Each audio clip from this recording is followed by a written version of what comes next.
Avant qu'on regarde ensemble la parole de Dieu, j'aimerais jouer un jeu avec vous, un jeu de devinette. Alors, je vous donne les consignes. J'émets un énoncé.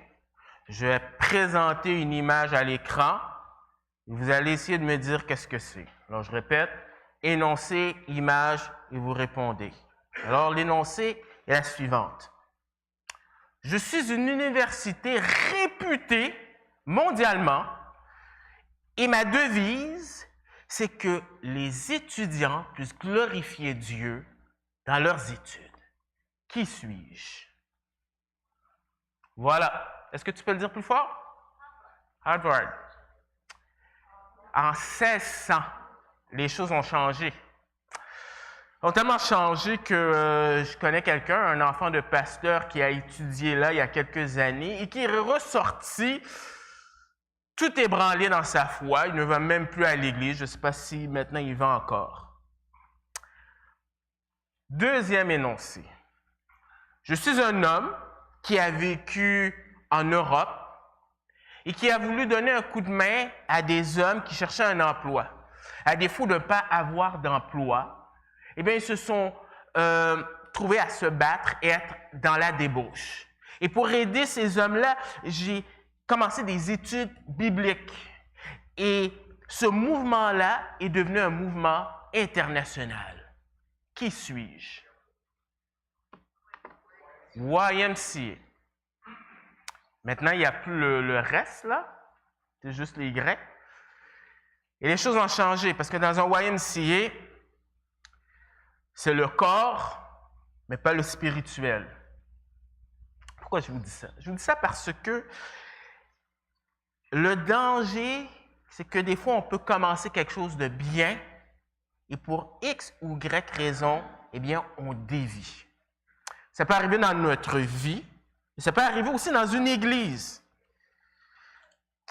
Et c'est pour ça que Paul va écrire une lettre pour essayer de rectifier le problème. Alors, je vous invite à ouvrir vos Bibles dans l'Épître aux Galates, Galates, le chapitre 1. On va voir ensemble les 10 premiers versets, Galates 1, versets 1 à 10. Il y a quelques années de cela, j'avais fait une série sur Jacques, et ça a pris quelques années. Et j'ai à cœur, alors je ne sais pas combien de temps ça prendra, mais en tout cas, on va commencer aujourd'hui avec ça. Et je vais vous demander, pour ceux qui sont capables, de vous lever debout comme signe de respect pour la parole de Dieu. Je vais lire le texte. On va prendre quelques temps pour se recueillir, pour être sûr qu'on est en règle avec Dieu. Des fois, on n'arrive pas à être attentif à la parole de Dieu parce qu'on a peut-être un péché. Et ce temps-là, c'est vraiment pour nous assurer qu'on soit réceptif à ce message-là. Et je prierai pour vous pourrez vous asseoir. Alors, je vais lire dans la version Louis II. Alors, je lis pour vous. Paul, apôtre, non de la part des hommes, ni par un homme, mais par Jésus-Christ et Dieu le Père qui l'a ressuscité des morts, et tous les frères qui sont avec moi aux églises de la Galatie. Que la grâce et la paix vous soient données de la part de Dieu le Père et de notre Seigneur Jésus-Christ, qui s'est donné lui-même pour nos péchés afin de nous arracher du présent siècle mauvais selon la volonté de notre Dieu et Père. À qui soit la gloire au siècle des siècles. Amen. Je m'étonne que vous vous détourniez si promptement de celui qui vous a appelé par la grâce de Christ pour passer à un autre évangile. Non pas qu'il y a un autre évangile, mais il y a des gens qui vous troublent et qui veulent renverser l'évangile de Christ. Mais quand nous-mêmes, quand un ange du ciel annoncerait un autre évangile que celui que nous vous avons prêché, qu'il soit anathème. Nous l'avons dit précédemment et je le répète à cette heure, si quelqu'un vous annonce un autre évangile que celui que vous avez reçu, qu'il soit anathème. Et maintenant, est-ce la faveur des hommes que je désire ou celle de Dieu? Est-ce que je cherche à plaire aux hommes? Si je plaisais encore aux hommes, je ne serais pas serviteur de Christ.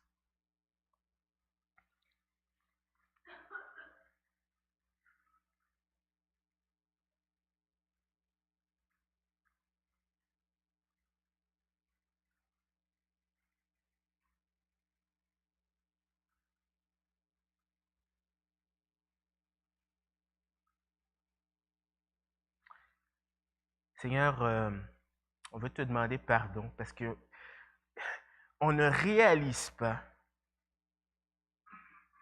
à quel point ta parole est extraordinaire. L'adoration ultime, c'est de pouvoir t'écouter, nous parler. Et pardonne-nous si on a fait un péché qui nous empêche de pouvoir t'écouter. La bonne nouvelle, c'est que tu nous dis que si on confesse nos péchés, tu es bon, fidèle et juste à nous pardonner pour qu'on puisse être réceptif. Tu nous connais, il y a 56 000 raisons d'être pas attentif lorsque ta parole est prêchée. Mais passe par-dessus mes propres imperfections, passe par-dessus nos faiblesses.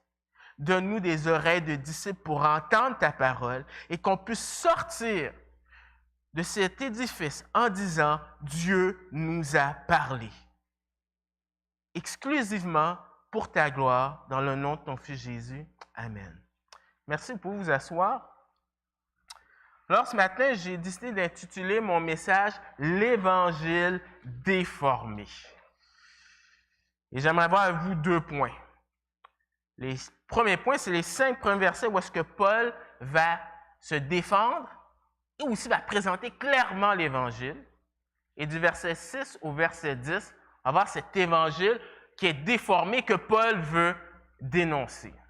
On aura une conclusion où est-ce qu'on peut sortir des applications pour nous et on prendra quelques temps pour prier par la suite pour faire suite à ce message.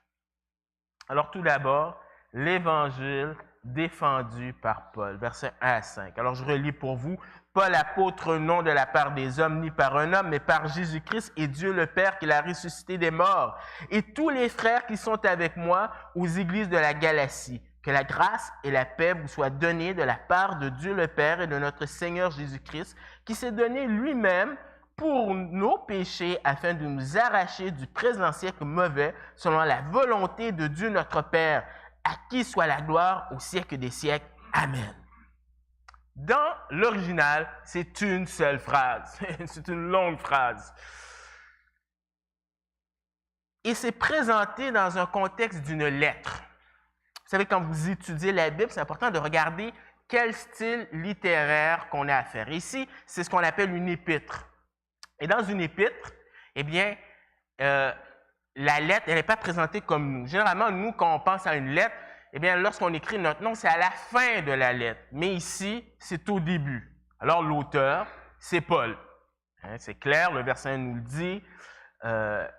C'est clair, c'est Paul. Mais quand on y pense, s'il y a la dernière personne qu'on aurait pensé, qu'aurait écrit à des chrétiens, c'est Paul.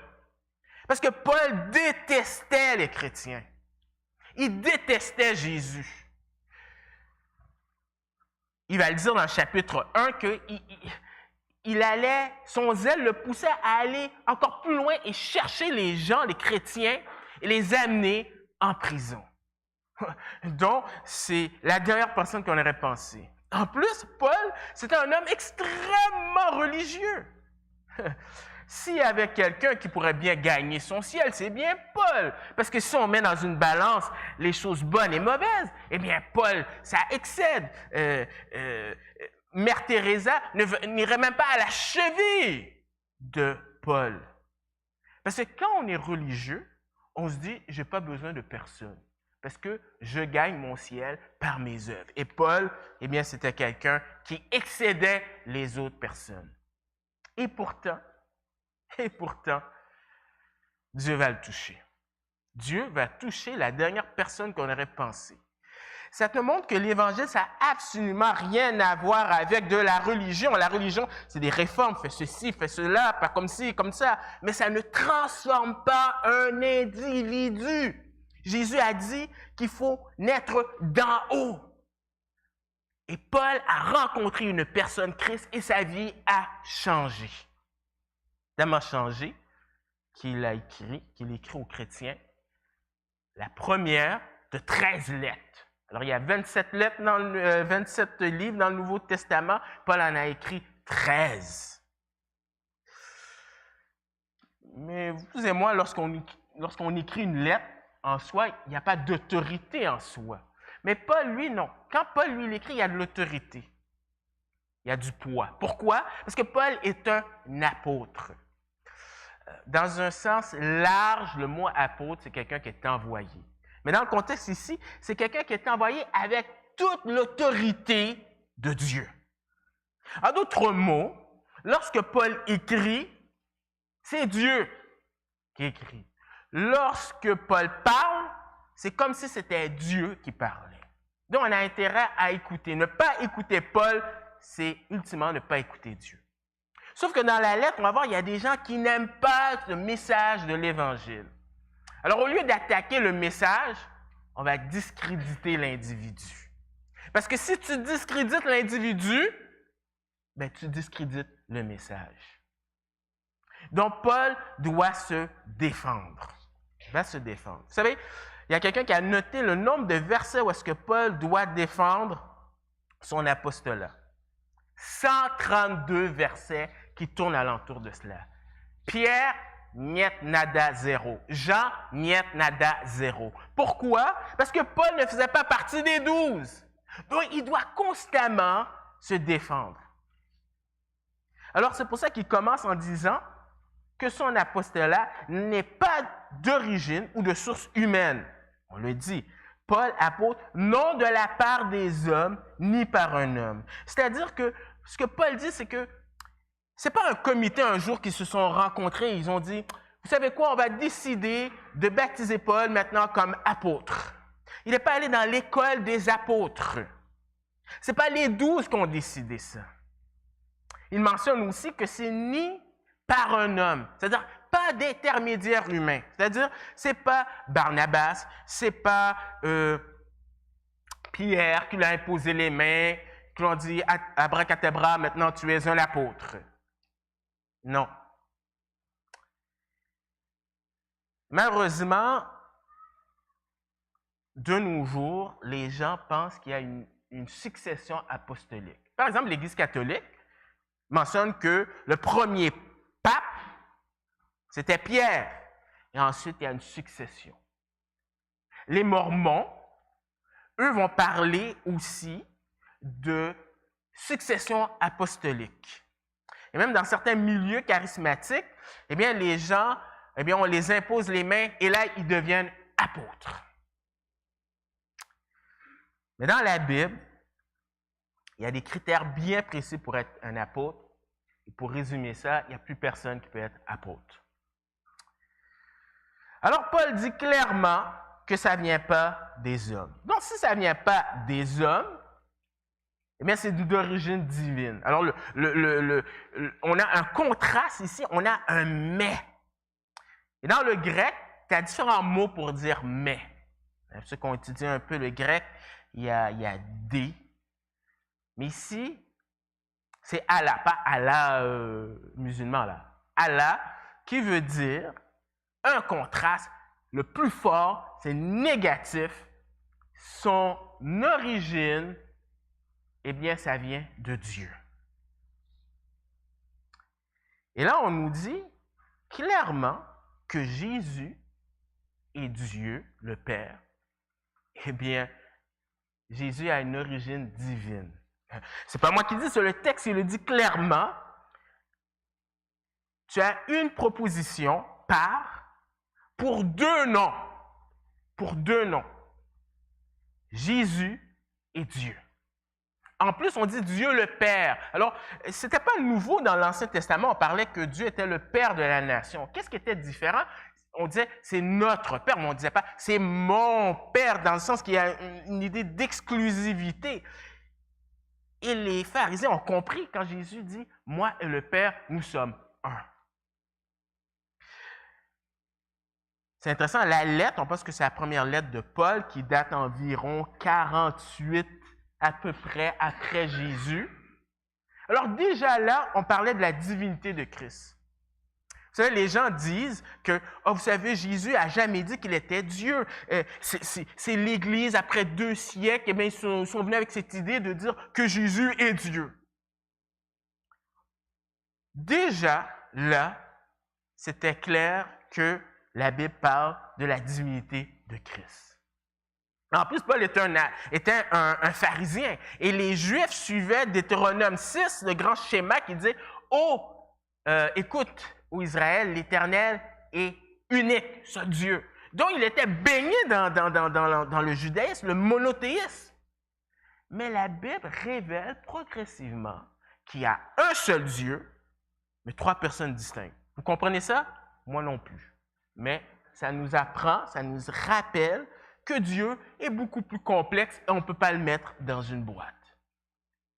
Mais peut-être vous pouvez me dire, OK, si Jésus est Dieu, pourquoi il parle qu'il est mort? Parce que Jean nous dit que Dieu, le Fils, s'est incarné et a pris une forme humaine pour pouvoir nous représenter, pour pouvoir prendre notre place. Mais il a été ressuscité parce qu'il n'avait jamais péché. Et Dieu, le Père, en le ressuscitant, valide que qu'est-ce qu'il a dit de lui est vrai.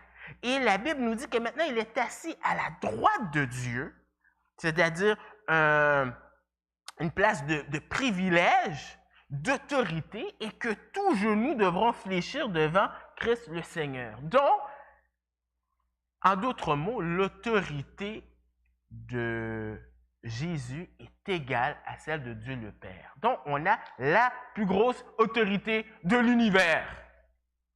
Vous savez, les témoins de Jéhovah parlent de Jésus, c'est un petit Dieu, et à Dieu le Père qui est un grand Dieu. Tu n'as pas ça ici. La grammaire te dit que les deux sont égaux. Et ça aurait dû suffire à Paul de dire ça. Mais il rajoute des autres croyances. C'est endossé par d'autres croyances. Que le verset 2 nous dit, « Et tous les frères qui sont avec moi. » Paul veut montrer qu'il n'est pas un chrétien Robinson Crusoe. Que son message n'est pas un message qui n'est pas conforme avec ce que les autres croyants croient. Dans ses lettres, Paul va souvent citer des collègues, Silas, Timothée. Mais ici, il y a un emphase sur tous les frères. Alors, on voit vraiment que ce n'est pas juste de Paul, ce n'est pas juste Paul qui croit cela. Il y a beaucoup d'autres croyants qui endossent ce message. Alors, ça, c'est ce qui concerne l'auteur. Mais dans une lettre, tu as l'auteur et ensuite tu as le destinataire.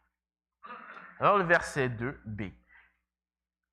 Tous les frères qui sont avec moi aux églises de la Galatie. Alors, les églises de la Galatie, c'est une province romaine qui est de nos jours la Turquie actuelle. Et ce n'était pas facile pour Paul de pouvoir annoncer l'Évangile dans ce milieu qui était baigné d'occultisme, de superstition.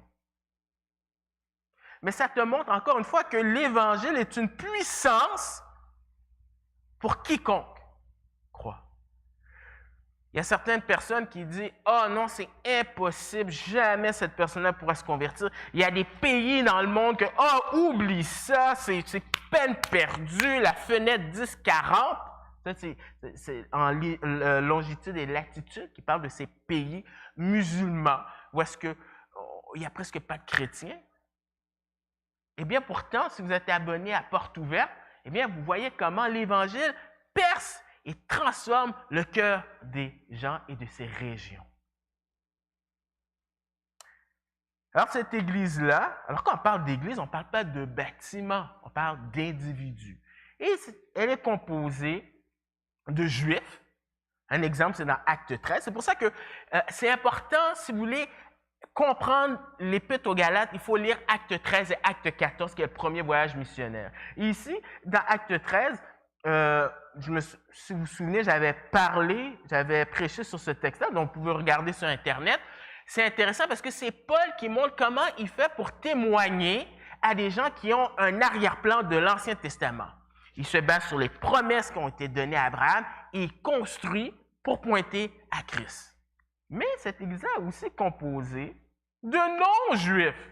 Dans Acte 14, par exemple, 8 à 20, qui te montre encore une autre façon de comment tu abordes l'Évangile dans une société où est-ce que les gens n'ont aucun fondement biblique. On pourrait dire, de nos jours, il y a certaines personnes, après un certain âge, ils connaissent rien, mais absolument rien de la Bible. Je sais pas, il y a une annonce à la télévision, peut-être que vous l'avez déjà vue, c'est Babel. C'est un martien qui essaye de parler les langues. Et je suis presque sûr que si on demande à certaines personnes d'un certain âge, qu'est-ce que ça veut dire Babel? À quoi ça fait référence? Ils n'auraient aucune idée. D'ailleurs, je vous ai déjà dit qu'à l'école secondaire, quand je faisais mon stage, j'ai dit que mon nom c'est Sem, c'est le fils de Noé, et les enfants n'avaient aucune idée c'était qui Noé. Alors, Paul nous montre comment il aborde ces deux différents groupes, et il va dire dans Éphésiens que le mur qui les tenait, qui les séparait, est enlevé. Donc, l'Évangile rassemble les gens de différents arrière-plans. D'ailleurs, c'est ce qu'il va mentionner plus tard. Il n'y a ni homme, ni femme, ni grec, ni juif. Alors, on a les destinataires et là, par la suite, on a la salutation. Versets 3 à 5. Généralement, les salutations peuvent être longues ou courtes. Mais ici, il y a quelque chose qui plane pour dire qu'il y a quelque chose de pas normal. Parce que, généralement, Paul, dans ses salutations, lorsqu'il parle des églises, il rend des actions de grâce à ces églises-là. Même une église comme Corinthe. Vous savez, dans l'église de Corinthe, si vous avez déjà lu cette épître, il y a un croyant qui couche avec sa belle-mère, il y a de la chicane, il y a des chrétiens qui s'amènent en cours, les gens se comportent comme des bébés, et pourtant, il va dire dans 1 Corinthiens au chapitre 1,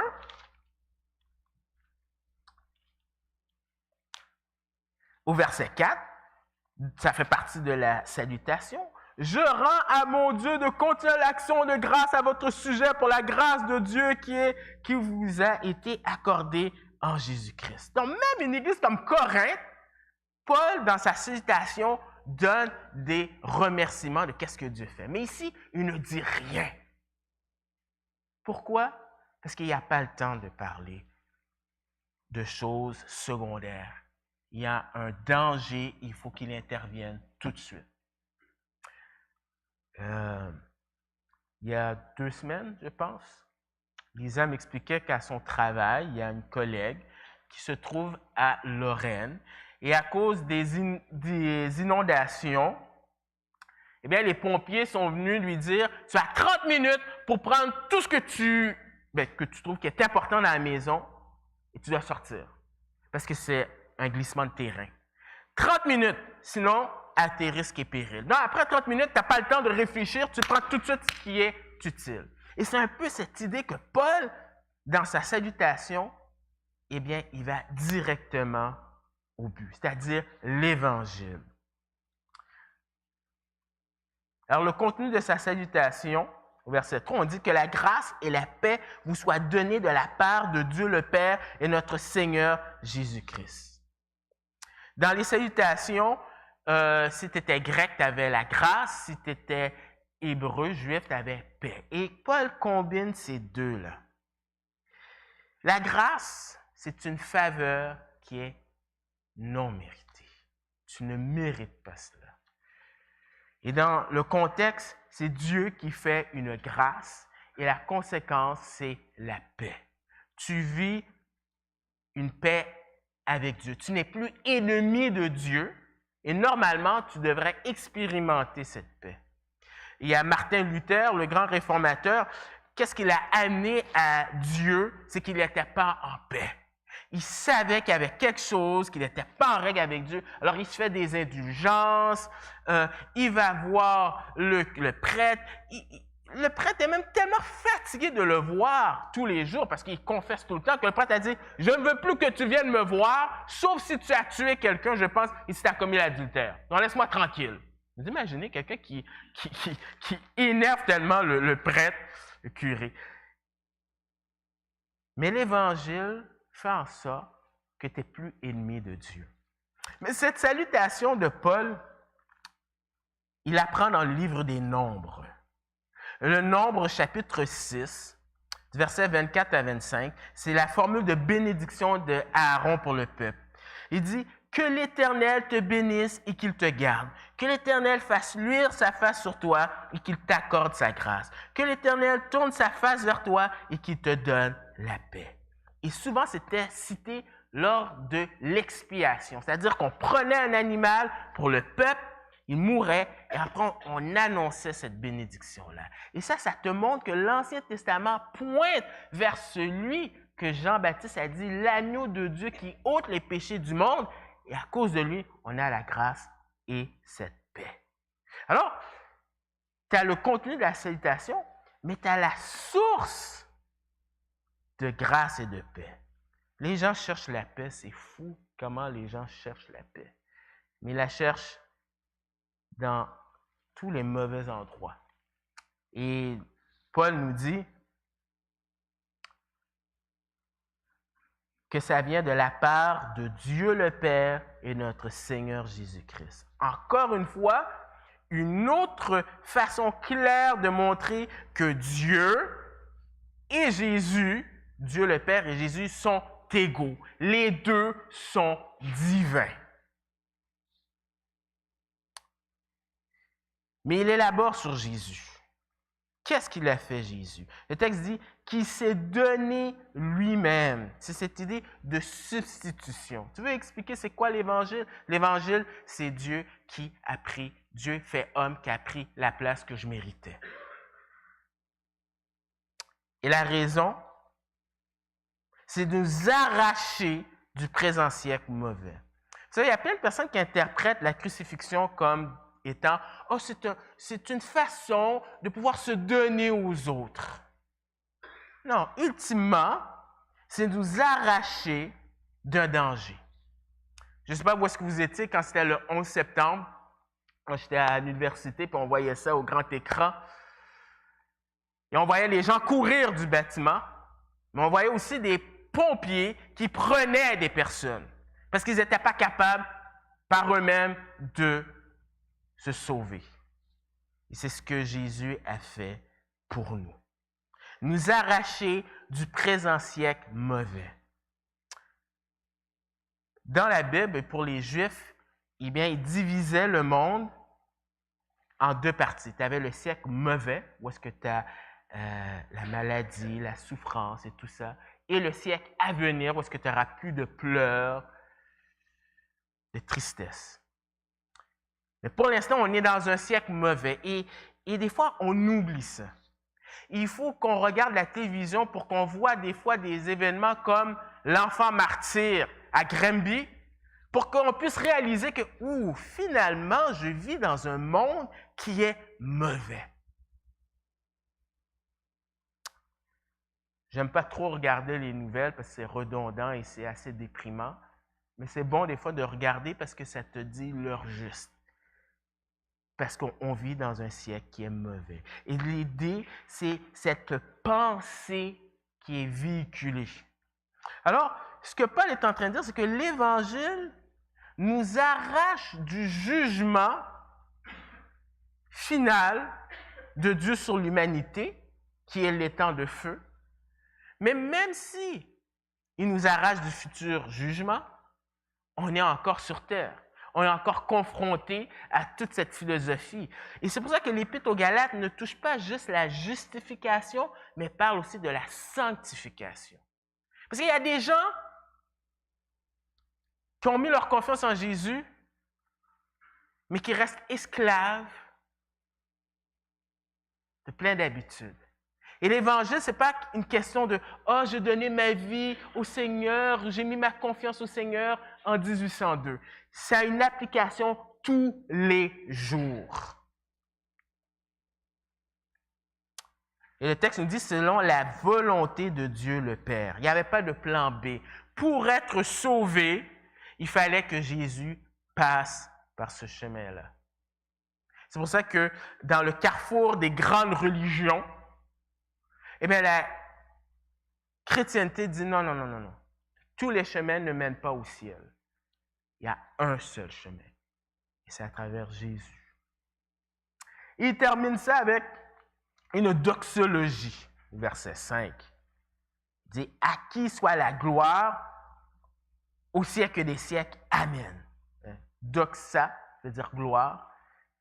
Logie, logos, parole, des paroles de gloire. Ça veut dire quoi? Ça veut dire que quand tu réalises qu'est-ce que Dieu a fait dans ta vie, ça va affecter tes émotions. Tu vas rendre des actions de grâce. Je me souviens, dans l'église où j'ai grandi, il y avait une chanson en créole qui dit ceci. « L'aime songer côté m'teye, moi lever mais en l'air pour adorer. » Ça veut dire, quand je me souviens où est-ce que j'étais, dans le bourbier du péché, et que Dieu est venu me chercher, je n'ai pas le choix de rendre des actions de grâce à Dieu. Bravo.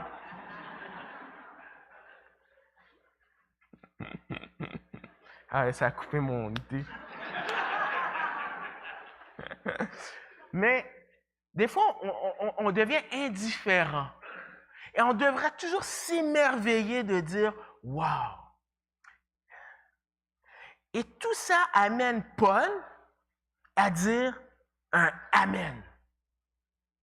Il est d'accord avec ça. Et ça suscite que les gens doivent répondre « Amen ». Dans les funérailles du père de David, on nous a mentionné qu'il avait l'habitude, lorsqu'il prêchait, de dire aux gens « Je vais entendre un Amen ». Alors, c'est biblique. Alors, on va faire l'exercice. Je lis et vous allez répondre. Qui s'est donné lui-même pour nos péchés afin de nous arracher du présent siècle mauvais selon la volonté de notre Dieu et Père, à qui soit la gloire au siècle des siècles. Amen. Wow! Alors, Philippe va revenir dimanche prochain et il va dire, qu'est-ce qui se passe? À chaque fois que je prêche, le monde dit Amen. Donc, ça, c'est l'Évangile défendu par Paul. Mais là, alors il y a quelques photos. Alors, espérons que ça marche. Alors, vous voyez, toute cette région ici, c'est la région de la Galatie. Et tu as les 4 villes que Paul a visitées. Alors, si vous étudiez, vous prenez des cours en théologie, vous prenez des commentaires, il y a un gros débat à savoir. Est-ce que Paul a vraiment visité, lorsqu'il écrit la lettre, est-ce que c'est du sud ou est-ce que c'est le nord? Alors, il y a un gros débat et je ne vais pas vous dire les arguments pour et contre. Moi, je pense que c'est en bas. Mais si tellement vous voulez savoir, eh bien, je suis un lève-tôt, vous m'appellerez à 5 heures du matin. Mais peut-être que Lisa ne sera pas trop contente, donc oubliez ça. Alors, un peu pour savoir c'est qui, alors un peu d'histoire, parce que vous savez, la révélation biblique, c'est à travers l'histoire. Et c'est important de connaître l'histoire, c'est pour te montrer que la Bible, ce n'est pas inventé. Alors, ces gens de Galate, alors, bien, c'était les Celtes, et ils ont migré un peu partout, voilà, l'Arlago, les Français, et hop, il y en a qui ont migré jusqu'ici en Turquie.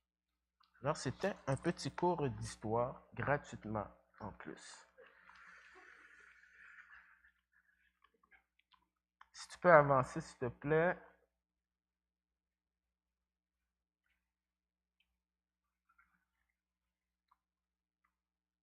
Merci. L'Évangile déformé.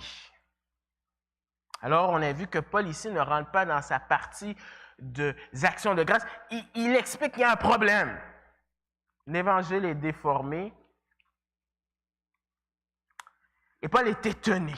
Verset 6. Je m'étonne que vous vous détourniez si promptement de celui qui vous a appelé par la grâce de Christ pour passer à un autre évangile. Je m'étonne. Paul est abasourdi. Il est estomaqué. Il n'en revient pas.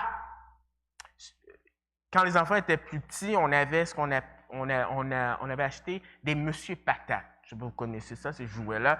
Vous mettez des yeux, la bouche, puis il peut être fâché, content. Eh bien, si Paul était un Monsieur Patate, là, eh bien, il y aurait des grands yeux comme ça et la bouche grande, ouverte. Il n'en revient pas. Paul n'en revient pas. Pourquoi?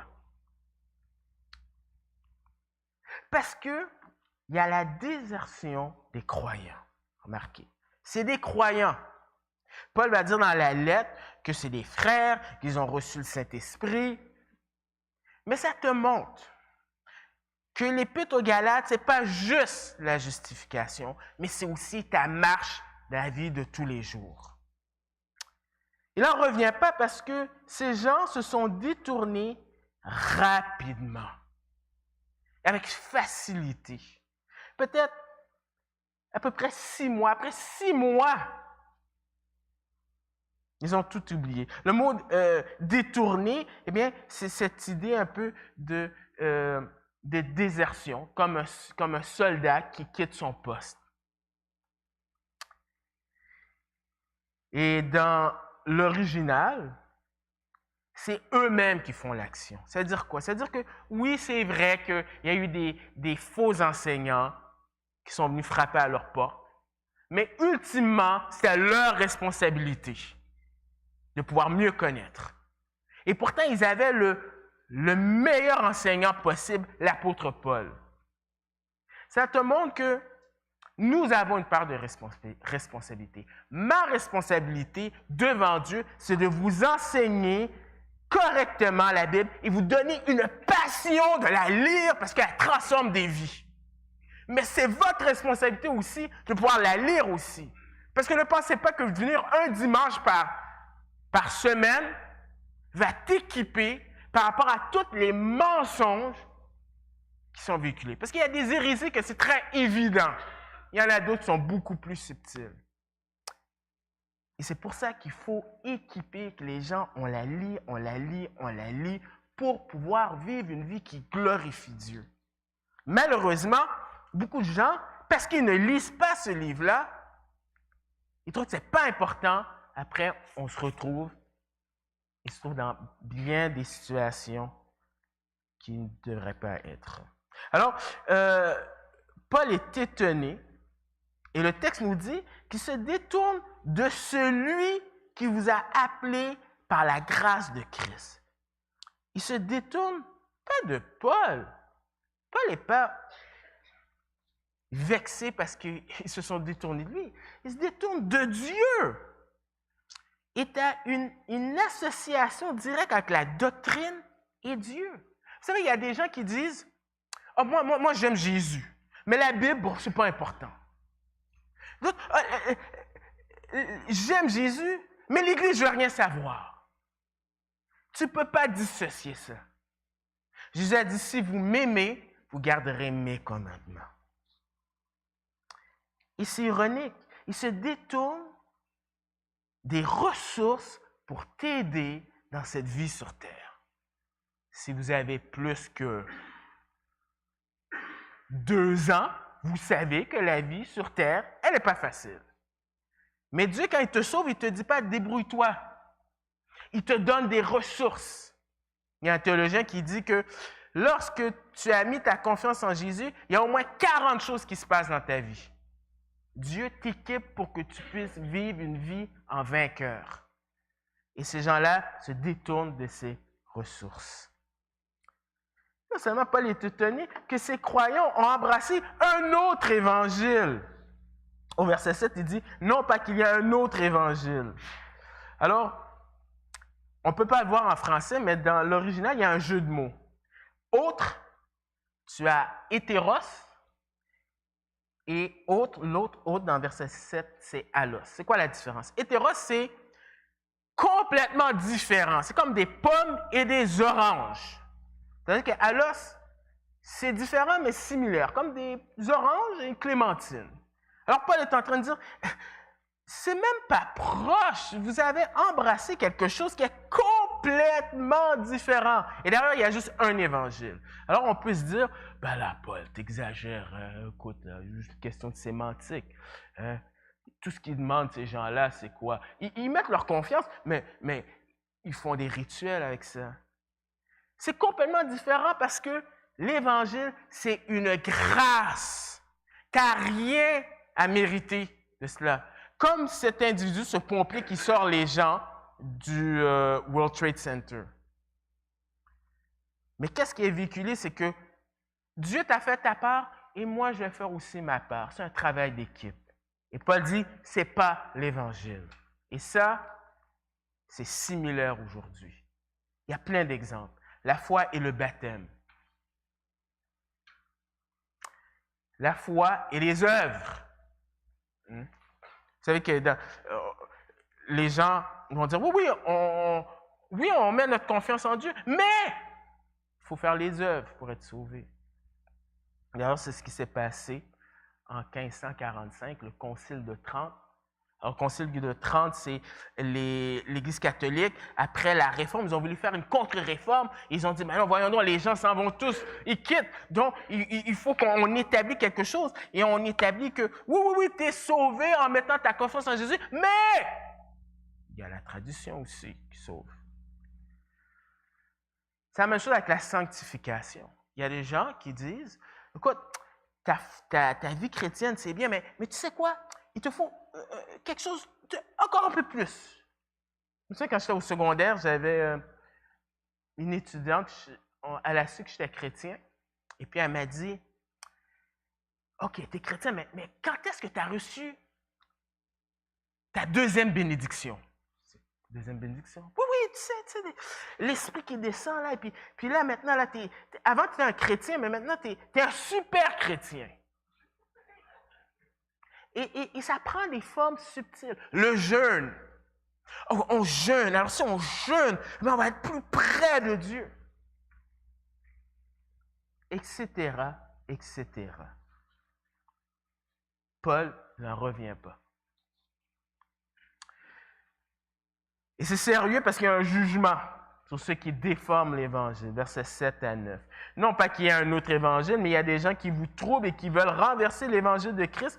Mais si, quand un ange du ciel annoncerait un autre Évangile que celui que nous vous avons prêché, qu'il soit anathème, nous l'avons dit précédemment, et, je le répète à cette heure, si quelqu'un vous annonce un autre Évangile que celui que vous avez reçu, qu'il soit anathème. Ça ne rentre pas dans notre conception de la Bible qui dit que Dieu, c'est un Dieu d'amour. Le Dieu est bon, mais il n'est pas bonbon. Il est juste. Et il y a de ces choses qui énervent Dieu, particulièrement ceux qui sont dans une position d'autorité ou d'enseignement. C'est pour ça que Jacques dit, il ne faut pas qu'il y ait beaucoup de personnes qui enseignent. Parce qu'ils vont te juger plus sévèrement. Parce que quand tu enseignes, tu as la plateforme pour influencer les gens. Vous savez, Jésus qui est toujours présenté dans les livres comme tout doux, tout calme, puis il y a des oiseaux qui tournent alentour. On entend une musique de fond. Vous lisez Matthieu 23, il cite « Malheur à vous, scribes et pharisiens! Malheur à vous, scribes et pharisiens! » Ou dans Ézéchiel, au chapitre 11, où est-ce que Dieu donne un jugement sévère sur les leaders. C'est peut-être des paroles dures, mais comme j'ai dit, c'est Paul qui parle. Et quand Paul parle, c'est comme si c'était Dieu, c'est la pensée de Dieu. Et c'est intéressant parce qu'on voit Paul avec beaucoup d'émotion. Et ça te montre que la Bible, il y a l'inspiration, c'est-à-dire Dieu participe, mais il laisse la personnalité de l'individu. Donc, c'est intéressant. Donc, Paul réagit. Il est troublé par ça, puis il y a un jugement à cause de l'impact des judaïsants sur l'Église. Alors, les judaïsants, c'est un terme que les commentateurs ont donné. C'est des Juifs. Dans Acte 15, il y en avait qui croyaient. Puis, il y en avait qui ne croyaient pas. Et les deux, c'est la même idée. C'est que si tu veux être sauvé ou si tu veux grandir dans ta sanctification, dans ta marche, eh bien, tu dois utiliser et appliquer la loi de Moïse. Verset 7, il dit, « Mais il y a des gens qui vous troublent. » Il n'en faut pas beaucoup pour troubler. Un peu de cyanure et tout est empoisonné. Ils vous troublent. Et le temps de verbe implique que quand Paul écrit cela, c'est une action passée qui continue.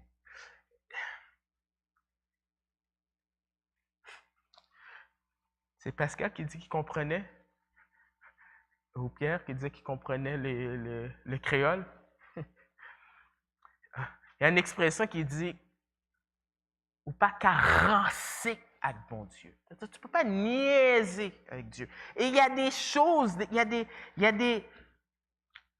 Quand la Bible te dit que c'est un poison, n'essaie pas d'être prétentieux et dire « je peux m'exposer à des fausses doctrines et ça ne va pas m'affecter ».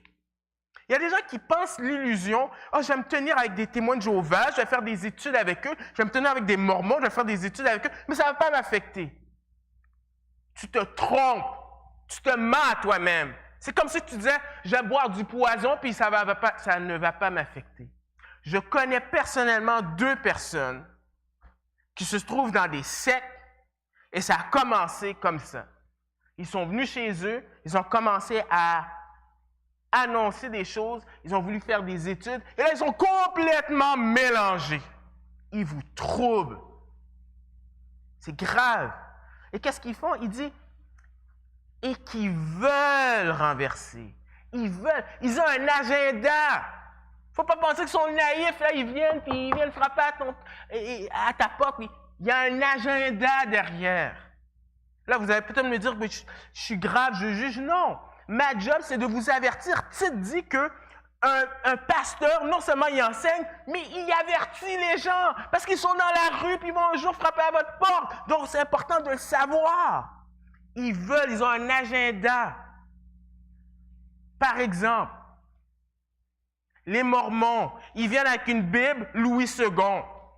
Mais ce que vous ne savez pas, c'est que pour de vrai, ils ne croient pas à la Bible Louis II. Subtilement, ils vont tasser et présenter le livre des Mormons qui dit que tu es un Dieu.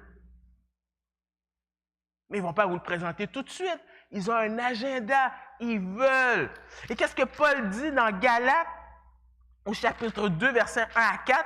Il va parler de ces judaïsants. Il dit, 14 ans après, je montais de nouveau à Jérusalem avec Barnabas, ayant pris Tite avec moi, et ce fut d'après une révélation que j'y montais. Je leur exposais l'Évangile que je prêche parmi les païens.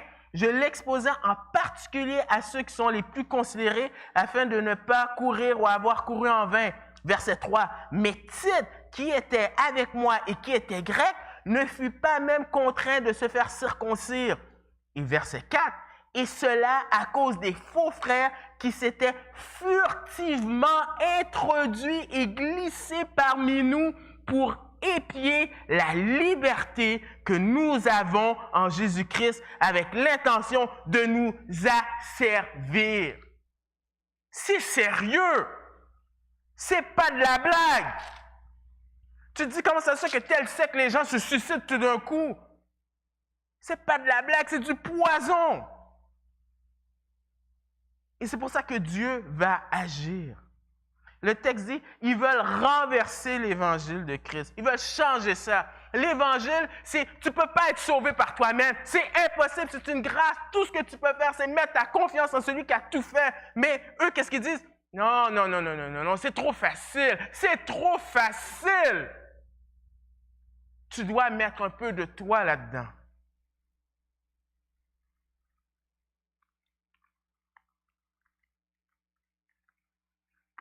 Il y a un jugement parce qu'ils contredisent l'autorité des Écritures.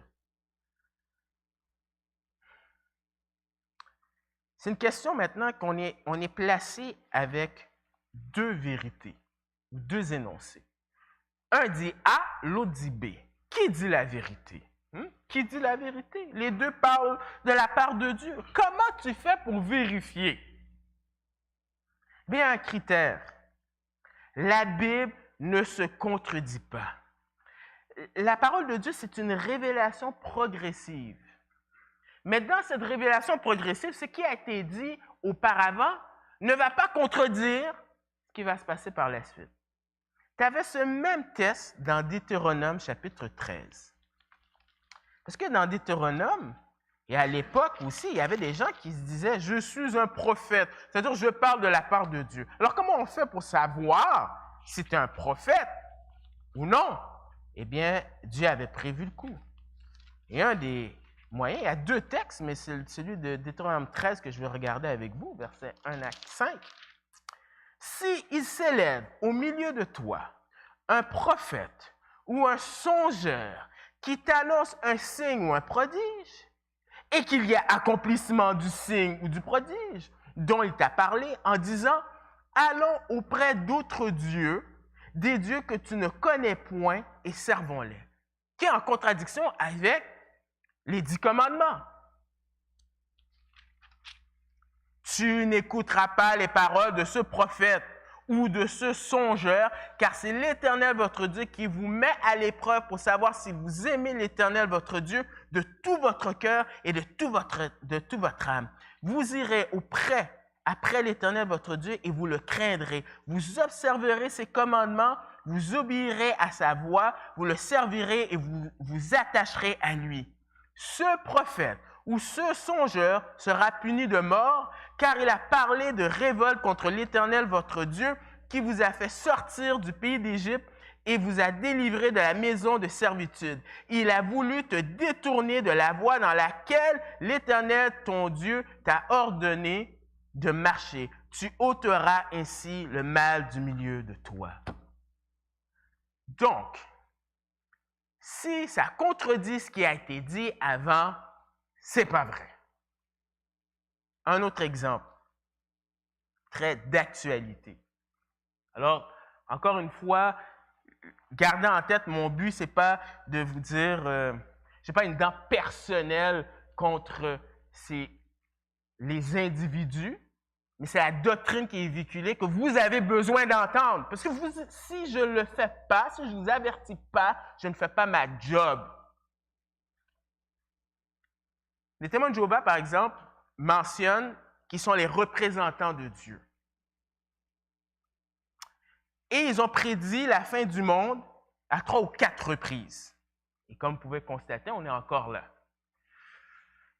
Et quand je les ai confrontés avec ça, parce que c'est... Quand tu dis ce genre d'énoncé, les médias le savent. Hein? Tu ne peux pas enlever ça par la suite, je n'ai jamais dit ça. Leur explication, c'est non, on est humble. La vérité va en progressant. Ça n'a aucun sens. Tu es en train de contredire. On ne l'a pas vu dans Deutéronome 18, mais dans Deutéronome 18, dit si tu dis quelque chose et ça n'arrive pas, c'est un faux prophète. Alors, si on revient dans le livre de Galates, qu'est-ce que Paul est en train de dire? C'est qu'au verset 8, il va donner une supposition. C'est un genre d'hyperbole, un exemple extrême. Il dit, mais si, peut-être que oui, peut-être que non, mais si, quand nous-mêmes,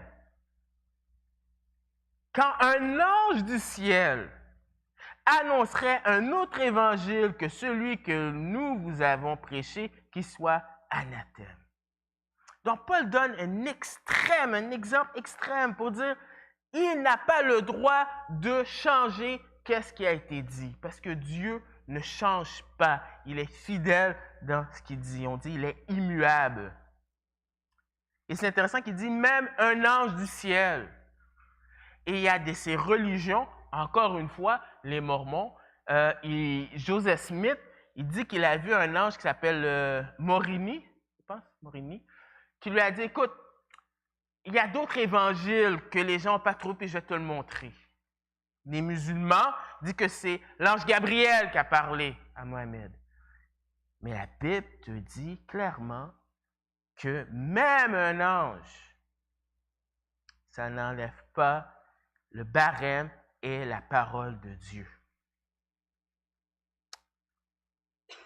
Et il répète, nous l'avons dit précédemment, je le répète à cette heure, si quelqu'un vous annonce un autre évangile que celui que vous avez reçu, qu'il soit anathème. Alors, vous pouvez peut-être penser que Paul est redondant, mais il n'est pas redondant. Il y a quand même une emphase, mais une différence. Au verset 8, il donne une supposition. Au verset 9, il donne un fait. Il dit des gens qui annoncent, et là, il englobe tout le monde. Il englobe tout le monde. C'est-à-dire que tu aies un doctorat, en théologie, que tu aies publié, je ne sais pas moi, une centaine de livres à publication chrétienne, que tu sois quelqu'un d'une église où est-ce que tu as 1000 personnes, que tu sois quelqu'un avec un charisme extraordinaire. Le barème, c'est la parole de Dieu. Amen. C'est bon. Hey, j'ai peut-être parti quelque chose, là, en tout cas. Et là, le jugement divin. Anathème. 2 fois. Le mot anathème, c'est pris de l'Ancien Testament où est-ce que, par exemple, dans le livre de Josué, quand ils sont allés prendre Jéricho, c'est cette guerre sainte que tout est à Dieu. Alors, ça peut être pour le service ou pour la mort. Dans le contexte ici, c'est voué à la mort. Et dans l'hébreu, c'est Hérem. Et Hérem, bien, ça ressemble à harem. Et lorsqu'on parle d'un harem, c'est que hey, ça, c'est les filles du roi, on n'y touche pas. Et c'est un peu cette idée de dire, attention, tu n'as même pas intérêt à écouter ces gens-là. Éloigne-toi parce que le jugement de Dieu est sur ces individus.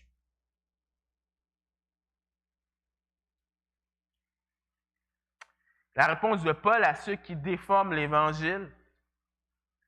Et maintenant, est-ce la faveur des hommes que je désire ou celle de Dieu? Est-ce que je cherche à plaire aux hommes si je plaisais? Et dans le grec, ça veut dire non.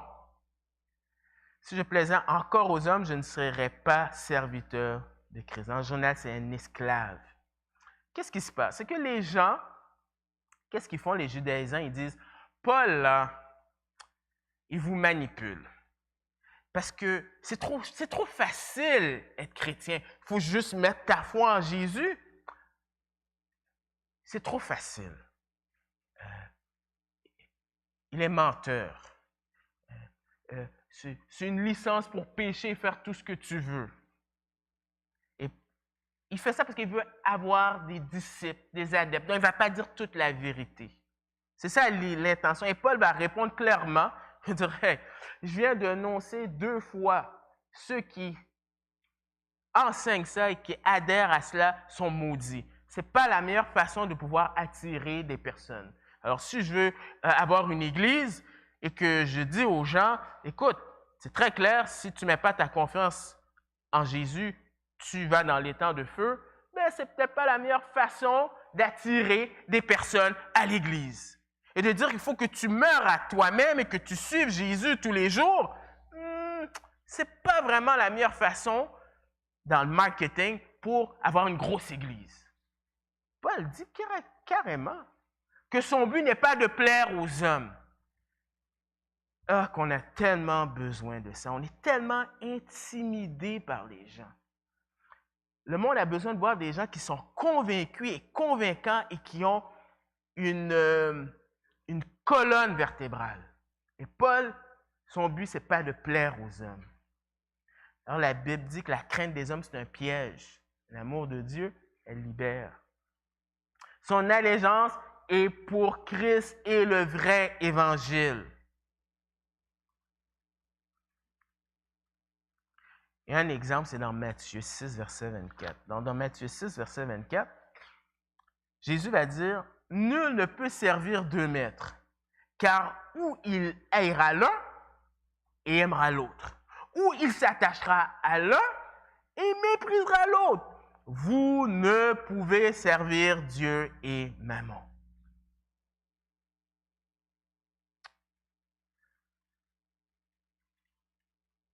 Wow! Ça, c'est ce qui est passé il y a 2000 ans. Qu'est-ce que je fais avec ça, moi, avec ce que je viens d'entendre à lundi au travail, avec ma famille, dans mon voisinage? Qu'est-ce que je fais avec ça concrètement? Une des leçons, tout ce qui brille n'est pas or. C'est ce dicton. Concentrez-vous sur le message au lieu du messager. Oui, c'est vrai que des fois, la Bible parle du caractère de l'individu. Mais surtout, lorsque la personne a du charisme et qu'en apparence, tout semble être correct, tu vas te concentrer sur le message. C'est ça qui est important. Parce que la Bible nous dit que Satan se présente comme un dieu de lumière. Vous savez, quand c'est l'Halloween, là, et que les gens se déguisent avec le diable, avec les cornes, ça, c'est une invention du Moyen-Âge. C'est farfelu. La Bible ne te présente pas ça du tout comme ça, Satan. Et il dit que ses disciples se comportent comme ça aussi. Donc, concentrez-vous sur le message au lieu du messager. Ah oui, mais il était plate. Oui, mais est-ce que qu'est-ce qu'il dit, c'est vrai?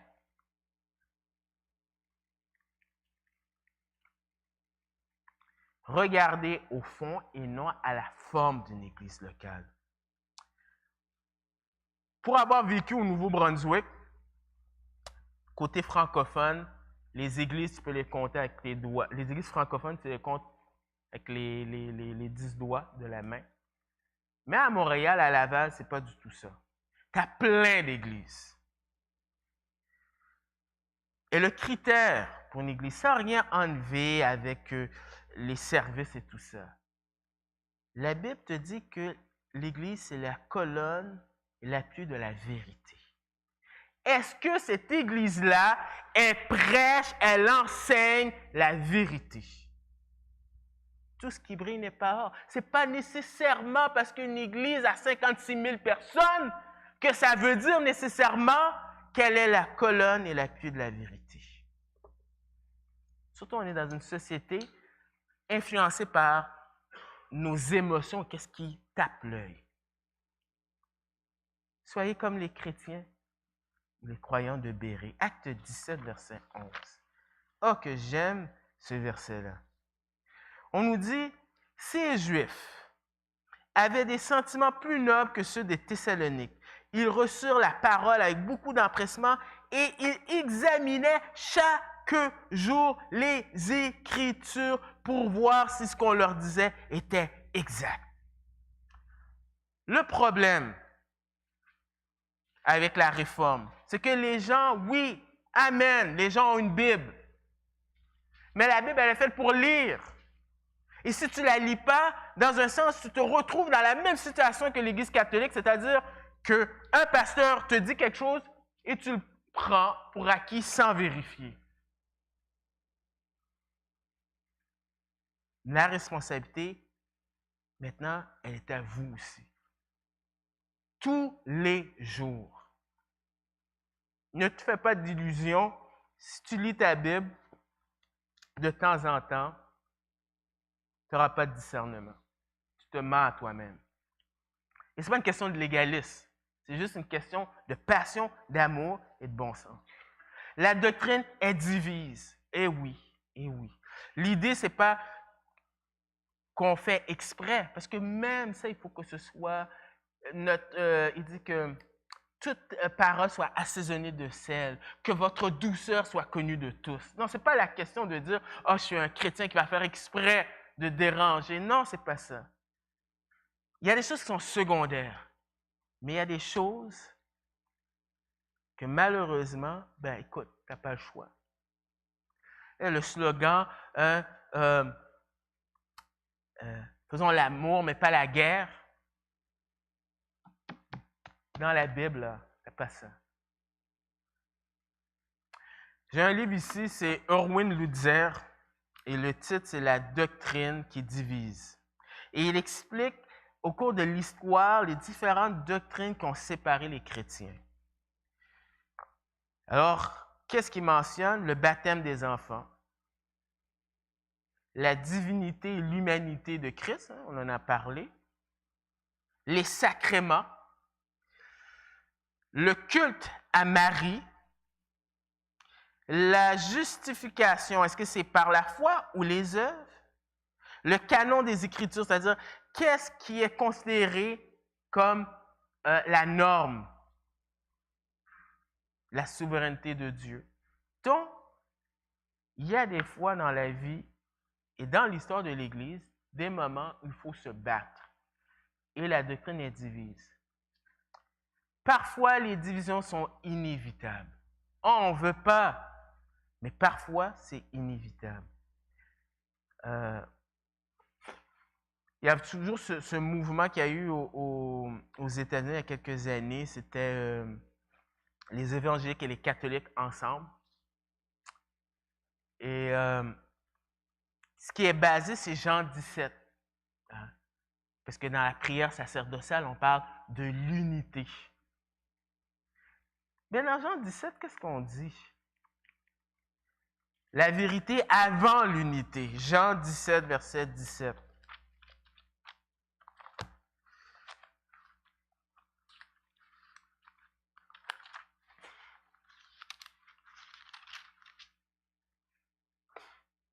Sanctifie-les par la vérité, ta parole est la vérité. La vérité avant l'unité.